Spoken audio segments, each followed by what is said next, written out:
Hey everyone, Anthon-patapon here, and today we're going to continue on some more Crash Bash for the Sony PlayStation. Now, we're here for some keg kaboom, baby. It's time. Oops, wrong one.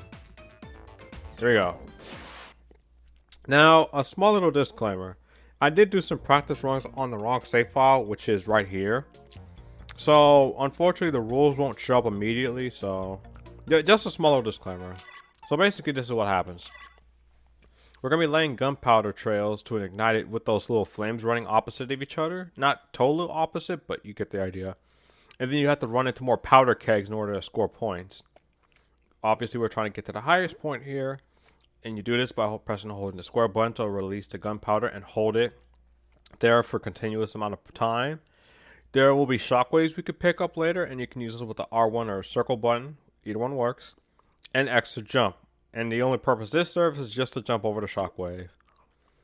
Then you have this, normal barrels, which you can combo up from 2, 4, 6, 8 to 10 points. Silver barrels will give you immediately 10 points, and gold barrels will give you 20. You can collect the shockwaves, which I mentioned earlier. Alright, enough of that. So, I actually did have to get practice on one, because like, within the, okay, a little secret pretty much. Within the entirety of the 5th warp room, this is something I'm just not too familiar with, I should say.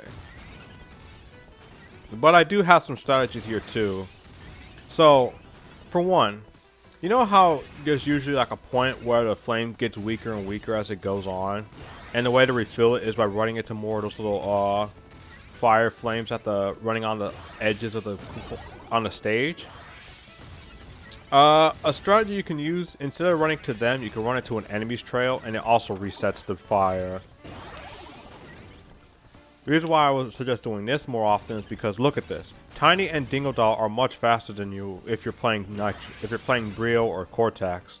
So doing this with them is actually very beneficial if you want to get a good score in the long run, because those gold powder kegs really do make or break this freaking game. Even if you can get like a longer combo off of it, it's better you just try to go for those, since those will always be 20 points. But I am catching up quite nicely. No, in fact, I'm a little bit of ahead, but, you know. Hurry, hurry. Dang it. Wait, did I get it? Oh, I think I got it. Cool. Alright. So, yeah, but this is my general strategy I would suggest trying out when it comes to doing Keg Kaboom.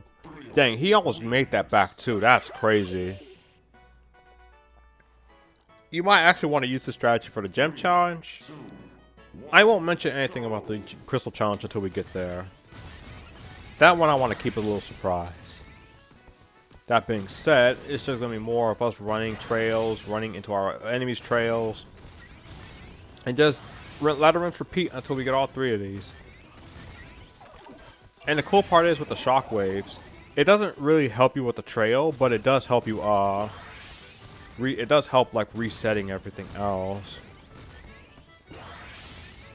But yeah, like just the fact that I can use my opponent's trail on this makes playing this as Embryo so much easier. You don't even understand. Though, do get away if they do have a shockwave coming, because those things unfortunately have the power to stop you on your tracks. And if that happens, you're better off just running to another flame and trying to build up another combo. So with these normal kegs, these normal brownish powder kegs, you have to build a combo in order for these to be very useful. And you do this just by running into 5 of these until it reaches the 10. Any hit you give with the kegs after that will always be 10. You know, spare some flames. You can't always run into them too. It doesn't reset anything if you do that, so it only resets if you let go, jump, or get hit by the shockwave. Other than this one's, I don't want to say easy, but it's definitely pretty fun to learn. Like, once you get the strategies down, this one could be really fun to play with friends. I could see that already. Everyone trying to hurtle up on each other, trying to get their flames going, their own flames. And it's just a really cool. I just can't stress out how much fun of a friggin' minigame is. In terms of the medieval minigames, this is probably my favorite one. But in terms of some other stuff, like the rest of it, you already know my favorite on those. But yeah, so let me see. CTR. It is kind of sad that they did pretty much confirm that they're done with Wait, come on. Oh, I didn't get it. They're done with pretty much content updates for the game. Cause I've been very much looking forward to seeing what more they can do with the rest of it. But it seems like now we have a confirmation that they're done. The other cool thing, oh yeah, but like, sorry, but going back to the minigame, the other cool thing is that the CPU will always be ready to drop down their own flame too. So, frick, he has a shockwave. Get away, get away. No, he still has it, bruh. He held that the entire time, probably just to hit me too. Either way, like, I was actually kind of curious to see if there was gonna be like a little crossover event between CTR and like Crash 4, or even some other franchises that Activision happens to own. But it seems like that's very much not the case. 424, good freaking lord. That's a lot. But yeah, I'm definitely gonna miss seeing some content updates for that game. I was already missing the Grand Prix, but I thought they were gonna at least do more updates on it. But I guess the more updates after the like last freaking Grand Prix just meant that there was gonna be one more, and that's it. I still am hoping that they do at least some bug fixes, because there's still some things I wish they would fix in the game. Like, I ain't too spoiled about it if they don't do it, but it'd be like, you know, very appreciated if they do. Now the CPU are going to start hustling a little bit with these kegs. And unfortunately for you, that's you need to start pretty much getting the ones you can actually reach. Because I think the biggest threat right now is Tiny. Tiny is just way too fast.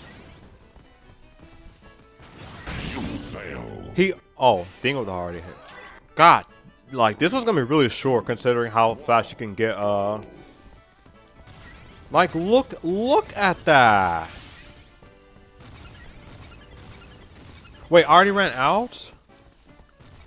Bro, what? Oh my god, Tiny won this one. He won this one. It's a wrap. You fail. Okay, I'm gonna give this 2 more attempts because I wasn't ready for the flames here.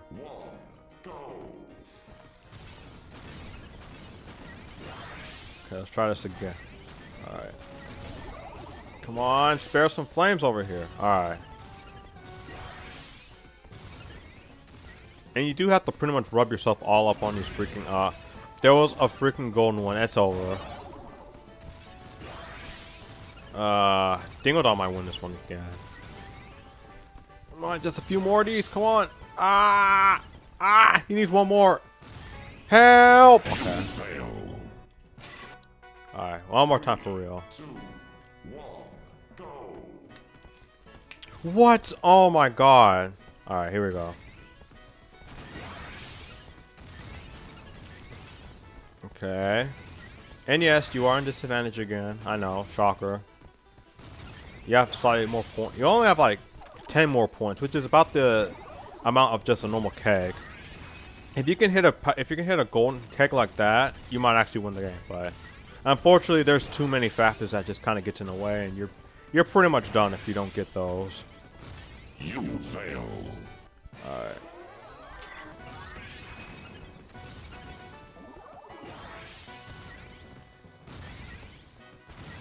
right. See? Nothing to it. I like how the attempt after I said I'm gonna go to the editing part actually works. Or what's the next 2? Either way, very shortly after I've beaten it. That's all that matters. But with that being said, now for the little surprise I've been saving for you, the Crystal Challenge.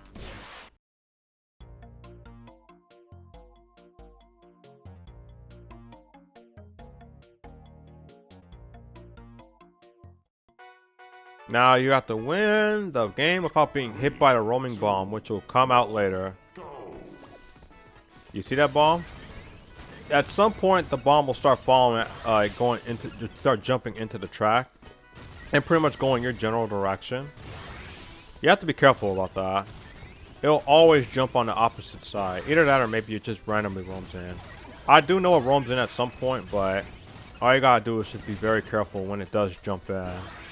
You might have to let go of your flame a little early if you do catch up, if the bomb is going your general direction. Especially if you're playing as Embryo, because like, you know, too slow to really get away. Oh shoot, I let go. Wait, where'd the bomb go?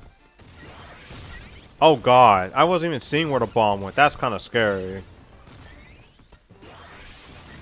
I'm in the lead, but now I've just gotta worry about not about one, losing it, and two, the bomb.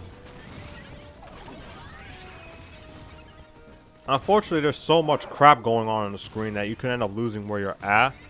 And with that little tricky bomb ready to run into you, I'm gonna ruin your run. Better hope you're not near me. You know, you'll die if you are. But like basically like the time is short on this one. Like not gem challenge short, but short enough to get through this without needing to worry too much about the bomb.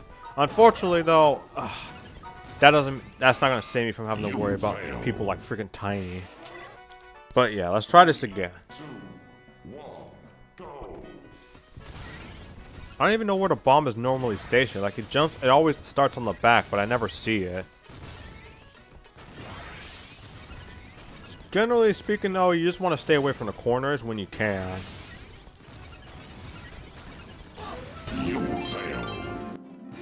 That's why. 3, 2, 1, go.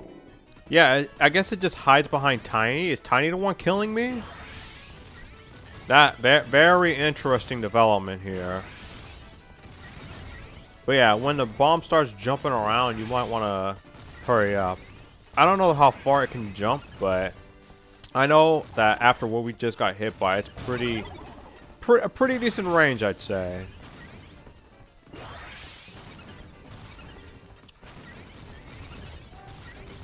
So like but the thing is that it always goes one way, so you don't have to worry too much about it trying to mix you up by going in the opposite direction.